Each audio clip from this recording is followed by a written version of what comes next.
এই জিনিসটা মূলত আরো একটা নতুন ভিডিওতে স্বাগতম। এই বৃষ্টির দিনে আজকে হিরো এক্স প্যাশন প্রো গাড়ির আপনাদেরকে দেখাচ্ছি। পিক আপ ডাইরেক্ট হয়ে গেছে, মানে জাম হয়ে গেছে। কিছুদিন আগে যেটা দেখাচ্ছিলাম, এই যে তো এই জিনিসটা মূলত কার্বোরেটরের পিস্টন জাম হয়ে গেলে হয় এবং হচ্ছে কেবল নষ্ট হয়ে গেলে হয়। তো এটা আজকে সারাবো, সাথেই থাকুন। আমরা কিন্তু দেখেছিলাম এটা কিন্তু সমস্যা না। এখন আমরা কার্বোরেটরটা খুলে দেখবো সম্পূর্ণটা অফ করে, যে আসলে পিস্টনটা কেন জাম হলো।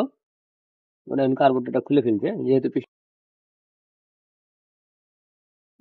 আমরা কিন্তু অলরেডি খুলে ফেলেছি। আর এই যে যে জিনিসটার সমস্যা সেটা হচ্ছে এই যে জাম হয়ে গেছে। এখন আমরা যেভাবে হোক এই পিস্টনটা খুলতে হবে। এই যে এই জিনিসটা মূলত এই এর ভিতরে আয়রন জমে গেছে। আয়রন জমে যাওয়ার কারণে আর এই পিস্টনটা ব্লক হয়ে যায়। এটাকে বলা হয়, এটার নাম হচ্ছে পিস্টন, কার্বোরেটর পিস্টন। এটা ব্লক হয়ে যাওয়ার কারণে জাম হয়ে যায়, আয়রন জমে, তখন আর বের হয় না। অনেক কষ্টের পরে বের করেছি। এখন আমরা এটা ভালোভাবে ওয়াশ করে ধুয়ে মেজে তারপর লাগাবো, ইনশাল্লাহ ওকে হয়ে যাবে।